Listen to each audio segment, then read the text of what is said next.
Good day, everyone. Welcome to Industrial Defender's 101 training session on operational technology security. My name is Thomas Accardo, and I'm a product manager for Industrial Defender. To tell you a little bit about my background, originally I developed software for a control system integrator for a number of years before joining a company in 2004, which eventually became Industrial Defender as we know it today. For most of my time in Industrial Defender, I've been a field deployment engineer, but more recently I've moved into the product management group where I reside now.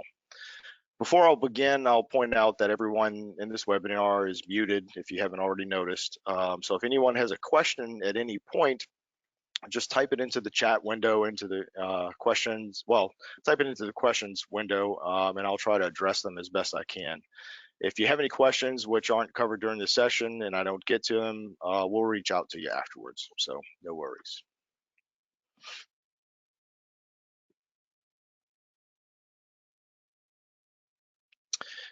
Here's the agenda I'll be following. I'll start off by looking at the OT space itself, talking about the types of devices found there which are different than IT environments, plus the ones which are the same. I'll also describe a methodology created by Industrial Defender to explain the complexity of the OT system security space. Next, I'll get to the heart of the matter of what makes OT and IT security different. Now, I guess many of you have probably already seen or heard a presentation about the differences between IT and OT at least once before, but I want to make sure we're all clear on the key points, so we'll review that. This is followed by a mention of the Purdue Model, which is a framework for segmenting networks and defining data flows in an industrial control system, or ICS. Those first sections are mostly about defining terminology and scoping out our problem space. The next thing we'll look at are 5 foundational controls for cybersecurity from the Center for Internet Security, followed by a look at more specific best practice elements in security with those foundational controls in mind. Then we'll take a quick look at some key cyber attacks in the OT space and consider how those relate to the foundational controls and best practices. And finally, we'll look at the Industrial Defender, how Industrial Defender addresses these foundational controls. So before we get going, I want to take a quick poll to find out how familiar are you with OT cybersecurity?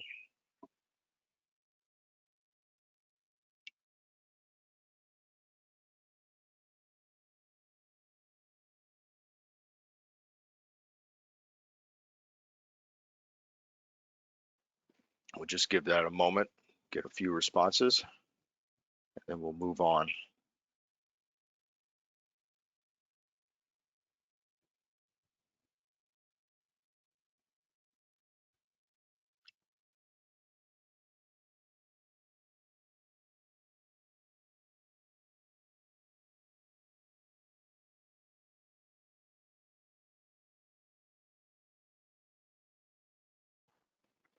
Okay, so it's pretty much what I would have guessed. It's a nice bell curve. A few are brand new to OT security, a few experts here, and most people kind of fall somewhere in the middle, familiar but not an expert. So excellent. Okay.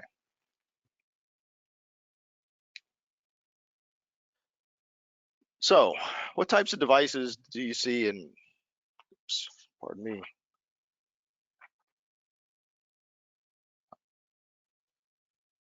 I'm sorry, I missed a slide. Okay, I'm sorry, my bad. So what types of devices do you see in an OT environment?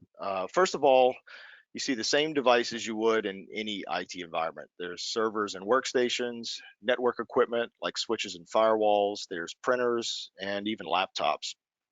You see the same manufacturers for the same hardware, and you also see the same operating systems like Microsoft Windows and probably every flavor of Linux there is. You might also see Mac OS in the mix, which is somewhat uncommon, but it's not unheard of. What makes an OT environment different, though, is there's an additional class of devices which are unique to this space. Those are the special purpose computers such as PLCs or programmable logic controllers. RTUs are remote terminal units or remote telemetry units, depending on which continent you're on, IEDs or intelligent end devices, and controllers for distributed control systems or DCSs. The difference between all these things has become somewhat blurry over time, and can be a little bit of a philosophical discussion between people who live in that realm, but it doesn't really matter for our purposes. Just think of all of these things as special purpose computers, which basically run one program all of the time to do their job. In general, these OT devices, they don't have the same types of inputs and outputs you would normally think of for a computer, like a keyboard and a screen.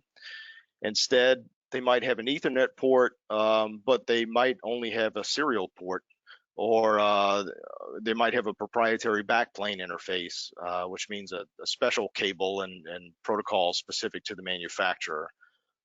Some of these OT devices can take input or produce output in the form of electrical signals of a certain voltage or amperage range, and that's how they actually interface with endpoints like pressure or temperature sensors or motors, pumps, things like that. If you already know much about these types of devices, then you know I'm simplifying it quite a bit. I'm doing a lot of hand waving here, but the general idea is that there exist these special purpose computers which you wouldn't see in an IT environment. They're unique to this space. The manufacturers for these devices are companies like ABB, GE, Honeywell, and so on.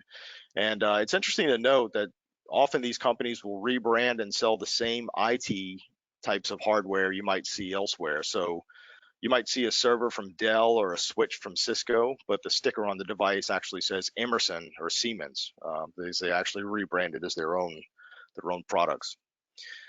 Now, this large circular diagram you see on the right is what we call the defender sphere. The intent of this is to highlight the complexity of the space, because we know it's very large and has many dimensions. You might not be able to make out all the logos and vendors on this slide, but there's a full-size version on our website where you can really see the details. The point is, there's just so much more to consider than asking, what control system are you running? There's a lot more to the equation.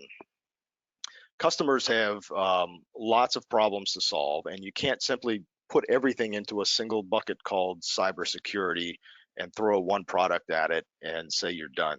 So even if cybersecurity hasn't been addressed at all by a customer, there's very likely other technologies and vendors already in place to solve some of the adjacent problems. And that's what we're looking at in the defender sphere here. That's why our approach is to survey not just the specific elements in place for cybersecurity, but also what other products and vendors are already in place. So for example, let's say asset and software inventory is the target for a particular project at a customer. That's great. That's a significant part of the foundational controls I'll be going over in just a moment. A challenge in that case might be to understand not just the industrial control system in use, obviously that would matter, but also who provides the network infrastructure. The type of access control will certainly come into play, as well as any existing endpoint security that might exist. Also, any required adherence to a reporting or a compliance standard, it would be a factor in that sort of setup. Even if we're only looking at asset and software inventory, we also want to know about any security investments which already exist, such as a SIEM and a secure operations center, or a SOC. All these things are relevant either as conditions impacting how data is collected, or as a likely output or integration point for whatever is deployed. The defender sphere provides a measure of perspective, no matter the starting point or the destination for a discussion in this area.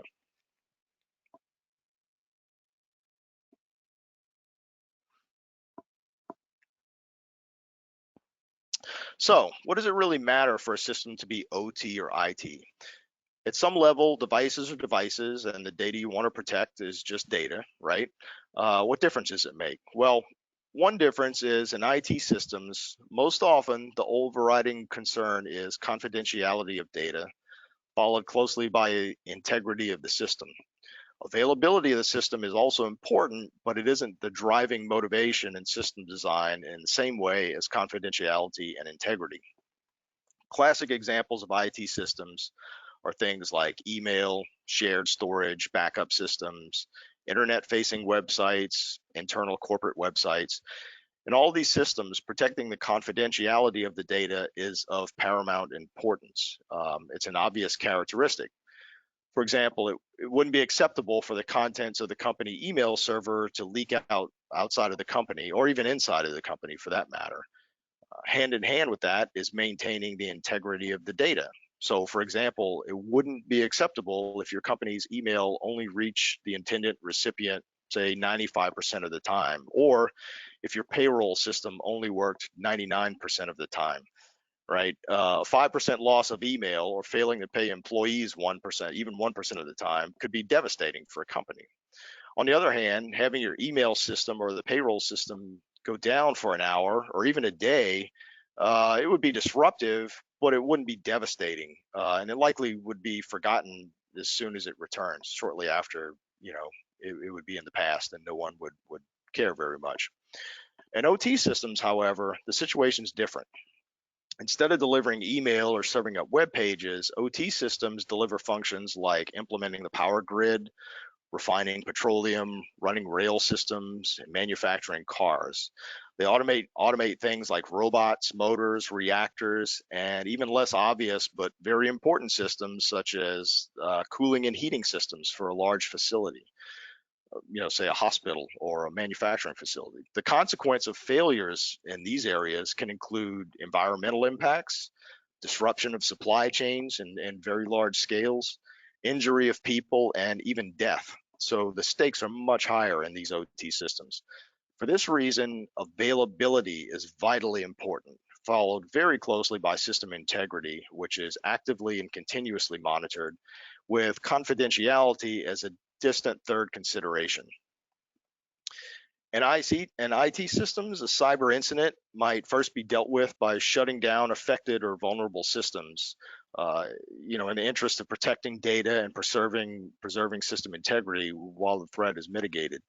In an OT system, the same incident might be dealt with by doing nothing, at least not immediately. That seems odd, but you got to realize that OT systems are designed differently. Because of the risks and significance of what they do, there's redundancy at all levels. The servers are redundant, networks, even the physical location of the systems. There will be redundant setups and physically separated locations. So if the integrity of the system is deemed intact, then it'll keep operating without interruption while the incident is handled. If the system integrity is compromised, then redundant systems are employed to keep in the interest of preserving availability. System disruptions only occur when they can no longer operate safely, but not before. And every step is taken in implementing and designing the systems to avoid those interruptions. Another aspect of the difference of priorities in system design and operation is that OT systems achieve their stability by remaining unchanged as much as possible. This is one you hear about a lot. In other words, vendors choose a hardware, software, and network configuration, rigorously test it, and then keep it that way for the life of the system. While the lifespan of your laptop might be, say, 3 to 5 years, the lifespan of PLCs and RTUs can be decades. The workstations and servers which interact with those PLCs and RTUs can also have a lifespan of 10 to 15 years.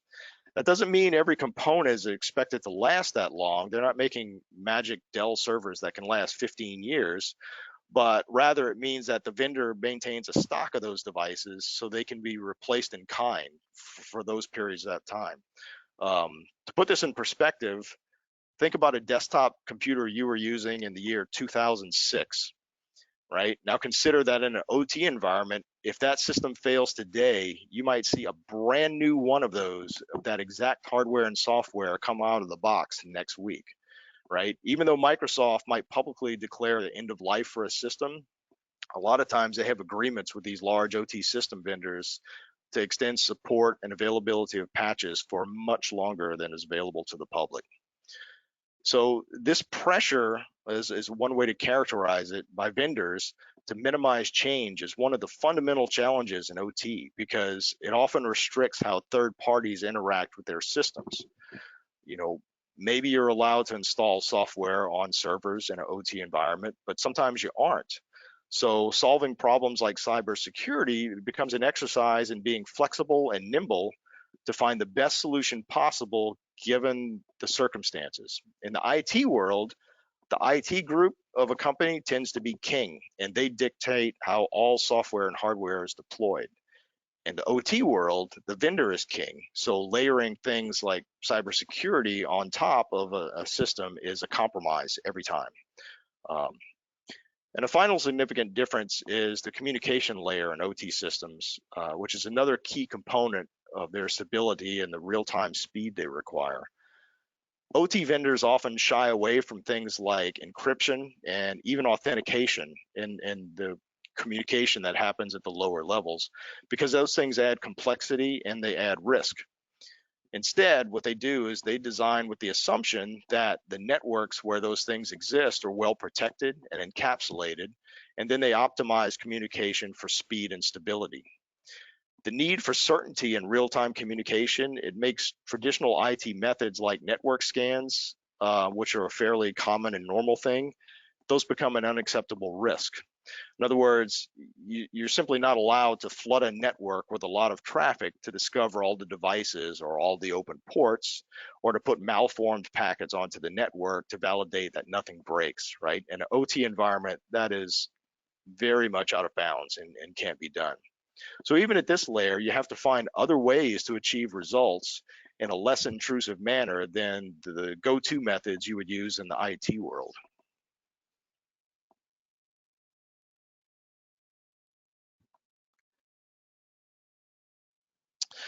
I mentioned one characteristic of OT systems, redundancy, which is a ubiquitous technique for boosting system integrity when availability has to take precedence. Another best practice technique is the use of what's called the Purdue Model for network segmentation and design. If you look around for Purdue Model, you'll actually find some variations of implementation, mostly because it's been around for a good long time, and it's part of some standards like ISA 99, and you'll find pictures that look similar, but maybe not exactly like this one. But generally speaking, it's kind of the same idea through all of them. There's a lower level where the lower level where the OT devices like PLCs and RTUs reside, and that's called a control network. That's our level 1. Sometimes you'll see a level 0, which has sensors like pressure sensors and temperature sensors and things like that at a level 0. The servers and the supervisory OT devices, which interact with the RTUs, the things in level 1, those live in level 2, and that's called the supervisory network. Above that, in level 3 is where higher function servers like data historians and network services, authentication services like domain controllers or other authentication servers, they live in there. And then level 4 is a corporate network, which is really outside of the control system itself, but is often a consumer of the control system data, or provides higher level input.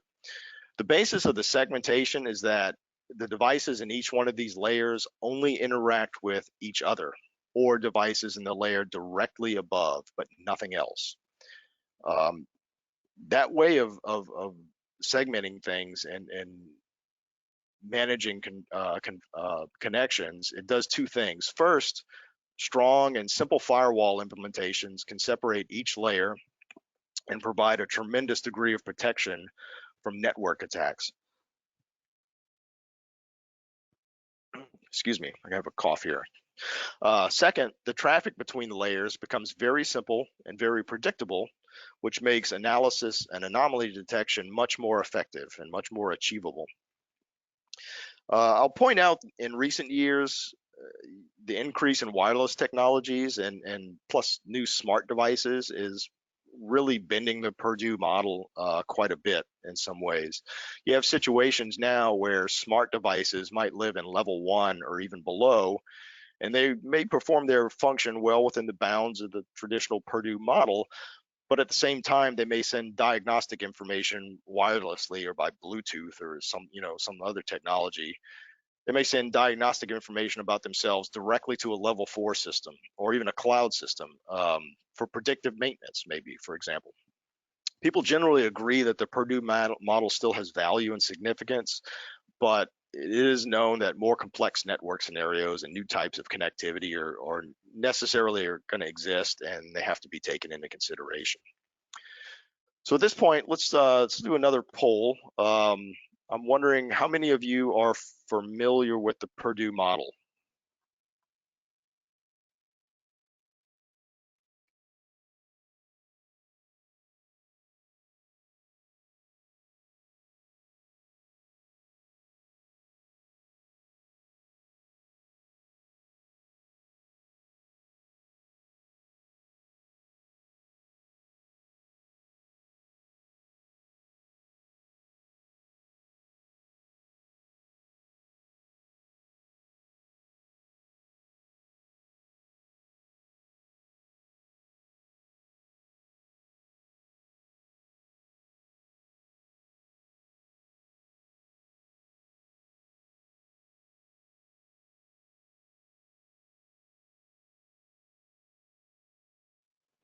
Okay, similar results. Most people have heard of it, and a few have applied it, and then there's also a handful who aren't familiar with it at all. So that's a good mix. But it's good to see that most of you have actually heard of it. So that's encouraging.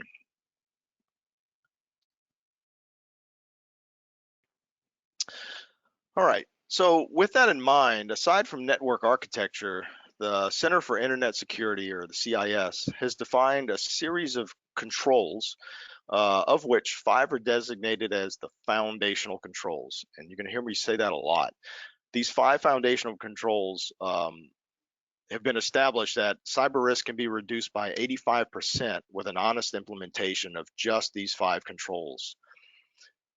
Um, if we take a look at these, the first one, inventory of all hardware assets, is it's seems very straightforward. Well, it is very straightforward. It seems very simple, but it's very effective. What that means is it's vitally important to know precisely what you are trying to protect before you can make any attempt to protect it. It's also the only way you can identify rogue devices or foreign devices which appear on the network. The next one, inventory of all software assets, means that while the networks are often the vector of attack, in a general sense, most cyber threats are attempts to modify the behavior of some piece of software or an operating system for the benefit of the attacker, whether that's some sort of denial of service, theft of data, some sort of sabotage, or anything else. That's ultimately where the attacks land. As with hardware assets, knowing what you have is a key to understanding your risk level and to take mitigating actions. That includes not only making a list of what you have, but also analyzing and justifying the existence of it all. That means any unnecessary and unused software on systems only increases your potential attack surface. So you want to minimize or eliminate as much of that as possible. Once you have an inventory of assets, their software, and their configuration, this information can only persist if future changes are managed. So that's what the next control is about. Aside from maintaining the configuration over time, this control also includes establishing a definition for a secure configuration and then enforcing it. A secure configuration means it's a representation of your corporate security policies. It might be things like password standards, use of a particular antivirus solution, policies regarding management of users and privileged accounts, those sorts of things. All of that falls under the notion of configuration change management. Once you have a firm grasp of your software and the operating system inventory, the next thing you need is a program for managing patches as an ongoing activity. That's what vulnerability monitoring is about. It's not to say every patch must always be installed, but rather that every security patch must be considered and the risk analyzed and a course of action chosen based on an analysis of the risk of installing that patch versus not installing it. The actions you might take could be to just install the patch at the next opportunity, install it at the next scheduled system downtime, which might be weeks or months away, ignoring it because it isn't relevant, or taking some other mitigating action instead of installing it, like maybe tightening a firewall policy or disabling some feature of software to prevent or avoid a risk. Whatever the action, the benefit of this foundational control comes from analyzing the risk and making a purposeful decision. That's obviously better than doing nothing, but it's also better than blindly installing every available patch, because doing that doesn't necessarily guarantee the same level of safety and assurance as analyzing the risk first. Finally, operating systems and software applications routinely log their activity, both good and bad, normal and abnormal, and it's vitally important to continuously monitor these logs. It might seem like a daunting task, but there's a lot of systems out there designed to do this in varying ways. The key in an OT space especially is choosing a system which assures high coverage of assets and applications. That is, you want something which can consume logs not just from the easy stuff, such as Windows event logs or streaming syslog, but you also want to be able to see application logs, logs of unusual formats, logs only available through some sort of API to extract them, and so on. If you don't have good coverage of all the raw logs from all the devices, it undermines your ability to filter and correlate events to find anomalous behavior, as well as the value of any forensics you might do after an incident of any sort. So one more poll. The question here is, are you implementing these controls into your system?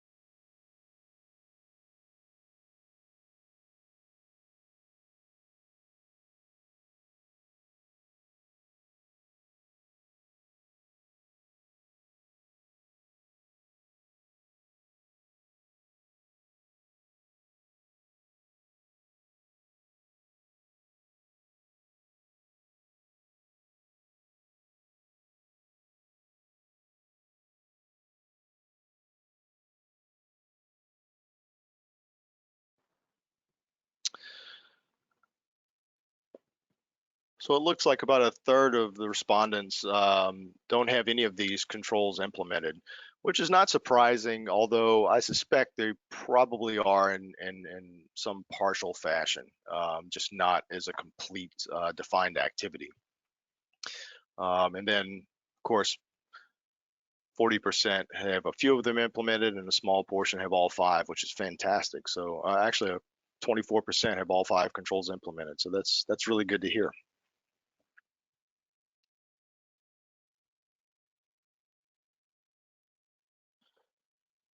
So, looking in more detail, here's a further breakdown of those foundational controls. Um, if you look at phase one of this pyramid, the theme is simple: know your environment. If you know what assets you have, what software is required for them to do their job, how they communicate with each other, who the users are, and what they're allowed to do, then you've actually won much of the battle. I can tell you from experience, it's surprising what you can discover simply by going through the exercise of asset, software, and configuration inventory. Most people will notice when a system is broken. You know, if a server goes down, a domain controller, for example, goes down, you'll know, right? That's easy stuff. What's not so easy is, until you start looking, is noticing when hosts are slightly but not catastrophically broken. So an example of this might be where a host has two networks, has a redundant secondary network. The primary network is configured fine, but the secondary network is incorrect. Or it has two name servers, but the secondary name server is incorrect. Or when you have applications, even though it's inside of a protected network, the applications are configured to update themselves automatically, and they're constantly trying to reach out to the internet to get updates for themselves. Or when user accounts in Active Directory have never been purged of people who no longer work for the company, or someone has administrator access because of their previous job function, but they no longer have that function and don't require the access, even though they still have it. These are all non-fatal types of misconfigurations, but they're what makes systems vulnerable because they represent unmanaged points of access. And that's what this inventory can expose, right? They can also be the root cause of those kind of mysterious failures which are somehow fixed by rebooting machines or restarting services. So phase one of this pyramid indicates a 50% reduction in cyber risk, but I can assure you the benefit of cleaning up these types of discrepancies and exposing them and dealing with them, it's even more valuable to system stability. But having taken inventory and established a baseline of normal behavior, then phase two of this pyramid is about managing it over time to keep your inventory current. It's also about noticing when unexpected changes happen, such as the arrival of a new user or a new piece of software or a new network connection. These types of changes can be innocent actions, where maybe someone bypassed the management of change procedure, or it could be the first symptom of a cyber attack. Either way, you want to be in a position where it can be noticed. You want to be able to notice a change in your attack surface to decide what actions to take to compensate. And finally, phase three is where you have a thorough and well-established view of your system, and you can proactively notice anomalies as they occur. Here is where you're providing good data to other entities, such as a SOC or an auditor for a compliance standard, and it's where you can consume threat intelligence and vulnerability information from third parties and incorporate the benefit of that into your system.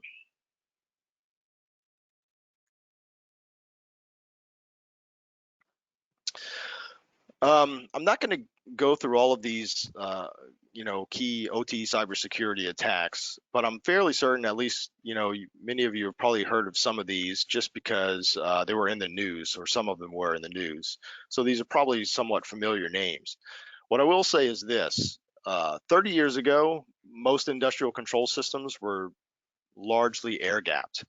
They used TCP networks, but the networks were rarely connected to anything. And the whole cyber attack surface mostly consisted of modems and insider threats. They were fairly protected just because of the way they existed. 20 years ago, control systems were much more commonly connected to corporate networks. That's when the value of having instantaneous production information at the corporate level started to increase dramatically because of supply chain automation was taking hold, and so there was a need to have information directly from control systems in real time up to other entities.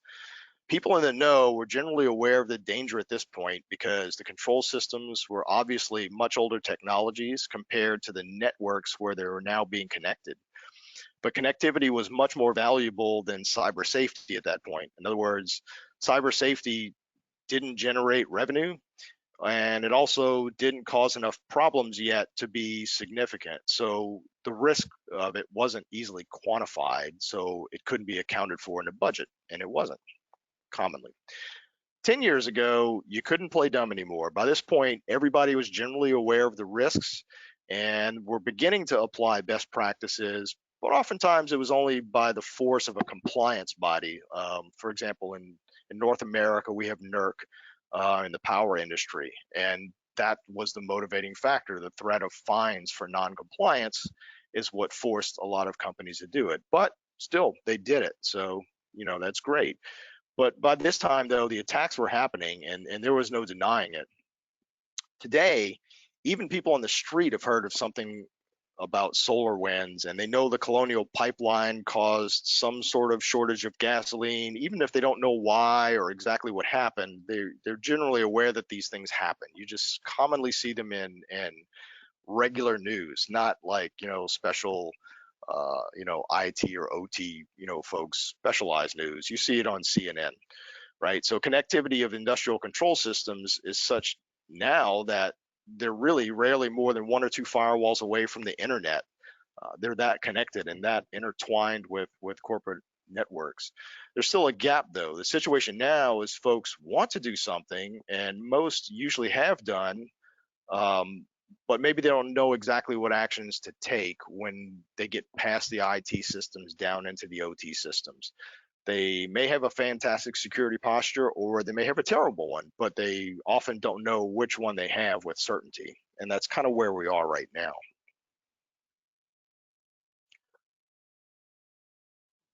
But just to close the loop on the value of those 5 foundational controls, I want to point out how these basic measures can be effective. It's not to say that these attacks definitely wouldn't have happened in every case, but it should give you a sense that they could have been prevented or at least detected early enough to make a difference in their impact. For example, there was an incident in Oldsmar, Florida, where an attacker tried to inject an enormous amount of lye into the water system. The attacker took advantage of weak passwords, shared accounts, the use of Microsoft TeamViewer on an outdated version of Windows 7 to access the city's water system remotely. Remote access was normal behavior in this system, but it wasn't a managed activity.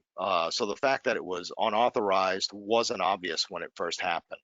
An operator actually saw the mouse pointer moving on the screen of a control station, but did nothing about it because it was assumed to be normal remote access. It was only during the second incident when the attacker tried to drastically increase the amount of lye added to the water. That's when the operator recognized it for what it was and took and stopped it and changed it. Lye is used in small amounts to control the acidity of water and remove minerals.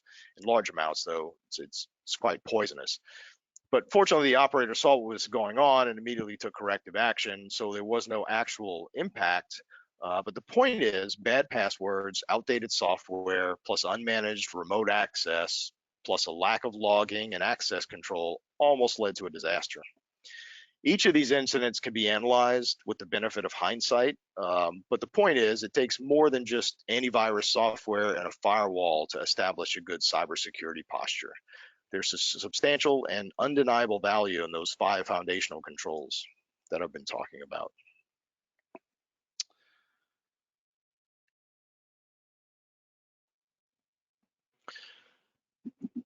Okay, so next I'm going to demonstrate how Industrial Defender approaches implementation of these 5 controls. I'm going to demonstrate a solution for managing assets, security events, and asset configurations, and I'll also show what it means to manage vulnerabilities, as well as a method for enforcing policies on the assets. So let me change screens here for just one moment.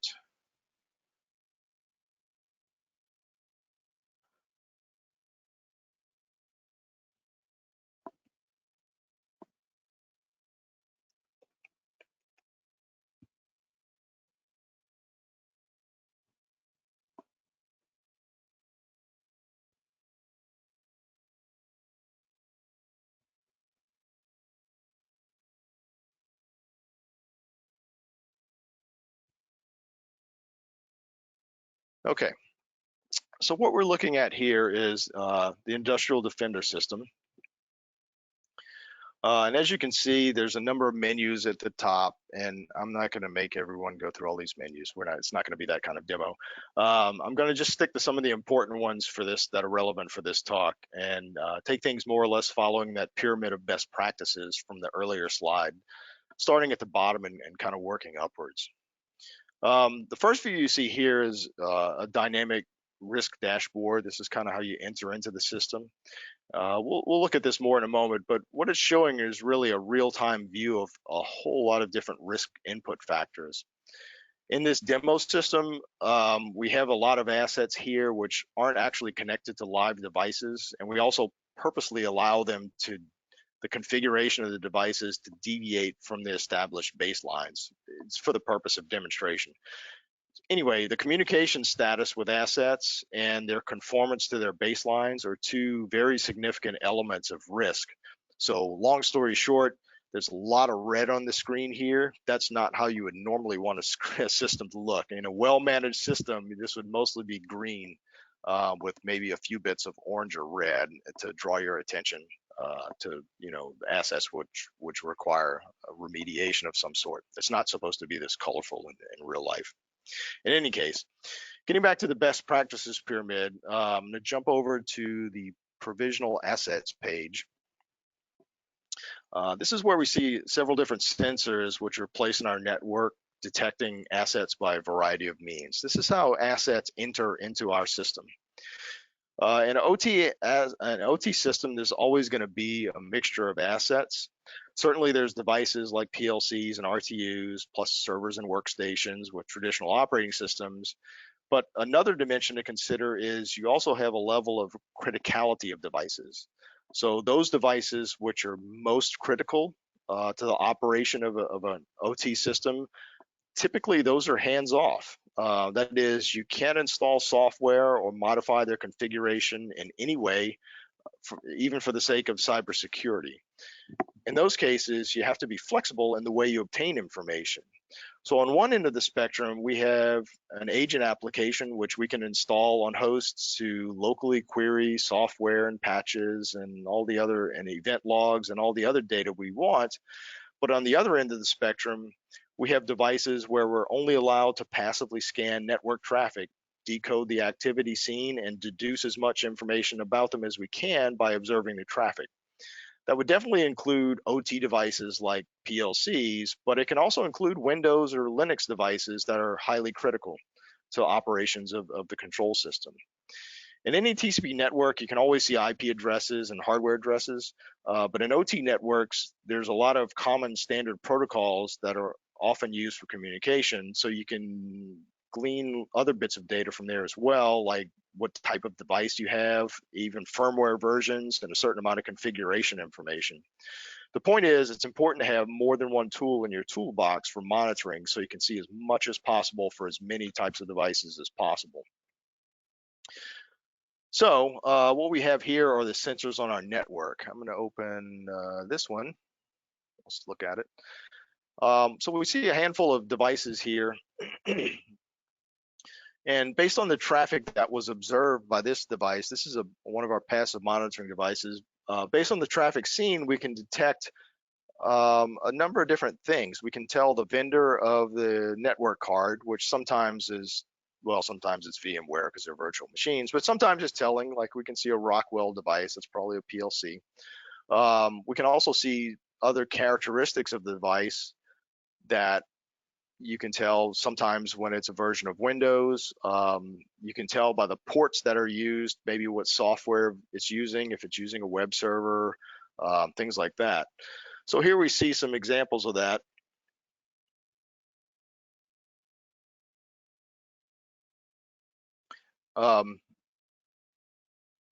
As well as a best guess about what type of devices those are. If I look at another sensor, this one is seeing different devices. We see some of these where we had software agents, or they were configured to monitor agentlessly, remotely without using an agent. One thing you'll notice about, especially if you look in here, we'll see some of these, we're seeing the IP addresses here. And this tells us a very important thing, because you have to understand when you monitor things passively and you're looking at network traffic, you're going to see both sides of the communication. So one thing about discovering these assets is you're going to see some of them which are in scope and some which are out of scope. So if you're trying to monitor a control system, for example, but it's interacting with servers at a corporate level, you'll see both sides. And so this screen is where we decide which ones we want to monitor and which ones we might want to ignore because they're not in our scope. They're not something we need to track. So anyway, from here, this is where we find the assets that we want to bring into our system. And here we can see all the assets which are brought into this demo system. So once we decide we want it to be part of our inventory, we go through a process called onboarding. Now there's obviously a lot of things that we've talked about, and then I'll show you that you can measure about assets like software and things like that, installed software and patches, but there's also relevant data to track, which really only a human can insert. So as we onboard assets, we record a lot of information like the asset type, its physical location, who the administrator is, and contact information about that administrator. All of this stuff, and even its its criticality level, because you can't know by inspecting a device how critical it is. Someone has to just know and designate something as a high criticality. So it's all important aspects which have to be maintained by a system of record for the complete life cycle of an asset. So we start by putting this sort of information in. And once you've defined your asset and you've classified it and you have it in your system as something to be managed, then you're going to measure things about that. So I'll pick a couple of them here. Let's look at this first one. This is a Windows asset. And I'll look at our collected data. We're running our local agent software on this one. So we can see we have quite a bit of, quite a few different bits of information we collect here. We have the list of software, all of the patches. We know the listening ports that are being used, firewall rules locally configured, the user accounts, how the device interfaces are configured. All of this is here. And if you notice on software installed, there's a lot of stuff here, but you notice a lot of these are just and they're not applications, like Microsoft Word or something like that. They're actually just executables. We also track executables that we find outside of the application areas themselves, because if maybe someone drops an executable on a desktop, because those are just as important to track as the installed applications when it comes to managing vulnerabilities and detecting them. So we'll track those as well. But all of these elements are the important things to track about that. Let me see if I can get another one.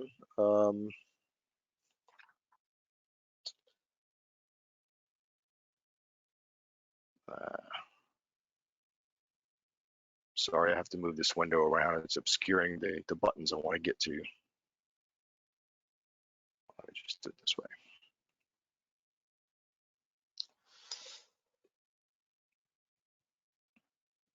I'll look at, oh, here we go. It's a Fortis switch.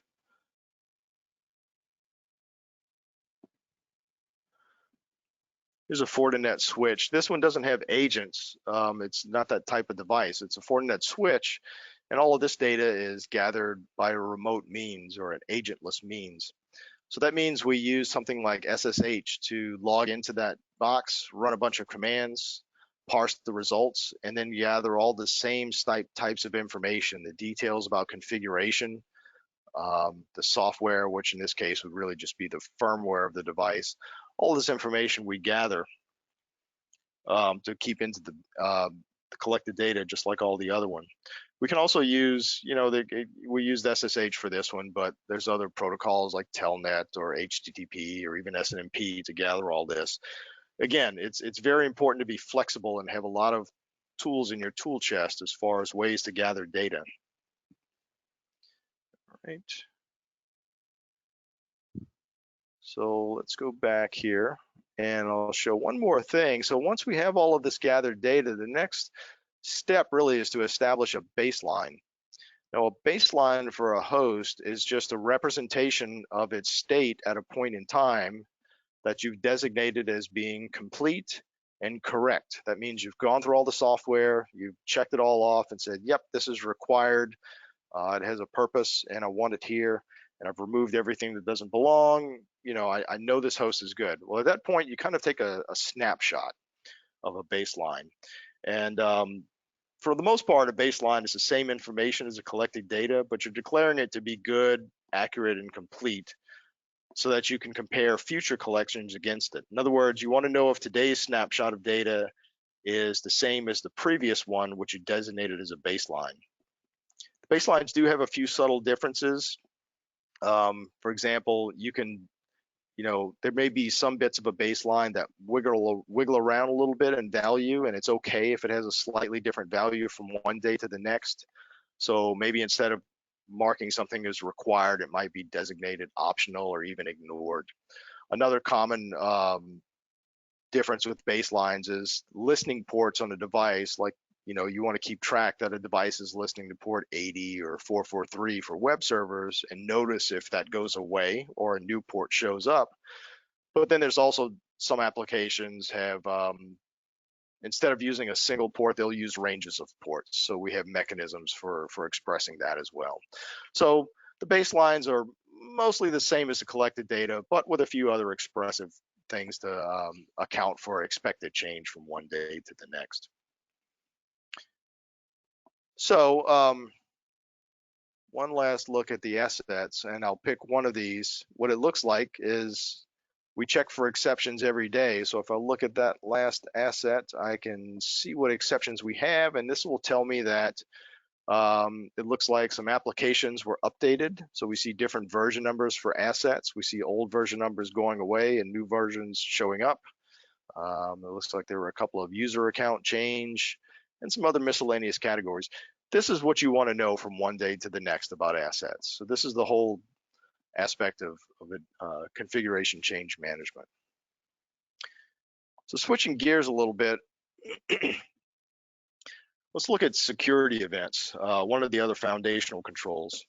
We collect events from as many assets as we're allowed using whatever techniques we're allowed to use. It might be agents, it might be streaming syslog, it might be APIs, whatever.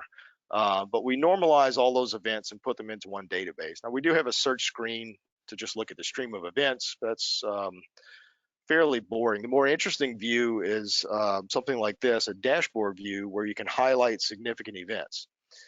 Here we can see a few different breakdowns of events over time based on different metrics or the priority of the events. We can see the number of events over time, and all of these things can be changed in parameters, but the idea is you want to be able to quickly look at something and tell if it's different than usual. So with these dashboard views, it becomes very apparent after a short amount of time what normal looks like, and then it's really easy to pick out not normal. And then there's certain types of events that you care about greatly, and so you can highlight those in a certain way. With one click, you can get right to them. For example, this one is removable media.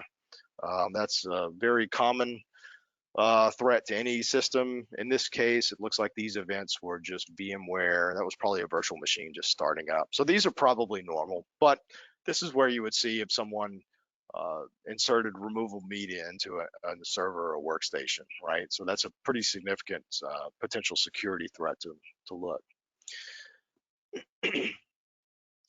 Another foundational control is vulnerability. So we can take a look at vulnerability here, view it by application. So once you've collected the software inventory for all these assets, there's a mechanism where that can be exported, analyzed against all known database or against known databases of software and operating system vulnerabilities, and the results imported back into the system. And then it's broken back down again by asset, and with all this information recorded. What you can see here is a number of different applications on these assets which have known vulnerabilities. In other words, they have a CVE or some ICS cert that's been noted for these applications, and then you can dive into them. For example, looking at this one here, I mean, Adobe Reader certainly has lots of certs issued against it, but here we can see one where it's just a copy of WinSCP that was put onto someone's desktop. And we can look at the details on that and see that there's actually 3 CVEs associated with that. And we can see which asset that belongs to. And for those CVEs, we can even look at the details to see this, all the information about that particular thing, the scores, how it was categorized. All this information is available. So now you have a view into assessing risk for your system in terms of vulnerabilities. All of this information, just like we spoke of earlier on the risk dashboard, the communication to an asset, the number of exceptions, those are all elements of risk that factor into the score. This is another one. So the number of vulnerabilities for each asset, the highest level, the number of count, whether or not patches are available, the highest threat count that's associated with. All those factor into the threat score in real time. So it looks like we're kind of getting close to the end of time here. I'll just real quickly mention that we have reports. Of course, collecting all this information doesn't mean much if you can't display it in a manner that makes sense for whatever your use case is. So we have a large body of general reports, as well as collections of reports aimed at satisfying compliance needs for different standards. And of course, there's a custom reporting feature as well that lets you cover all the use cases not covered here. The one thing I did want to mention, one more thing I did want to get to is policies. I mentioned these once or twice. So policies are something they're part of the foundational controls under change management. You want to be able to track and monitor whether or not your assets are following your own corporate policies. So a policy in this context means it's kind of like a baseline, but you're selecting just a few elements. Maybe something directed at passwords, their minimum length, and whether or not how often they expire. If you declare that they have to be 8 characters long and expire every 90 days, you can make a policy for that. And then the details about that can be compared to all of the assets so that you can see which assets comply and which don't. It's just a collection of expressions about all the data that's being collected that lets you assert compliance or non-compliance for assets. We have a large body of these. Most of them are focused at various standards and little specific parts of various standards like NERC and NEI.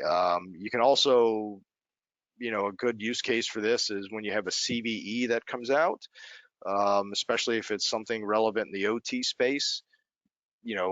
You can, this was an example, CVE 2020-6967.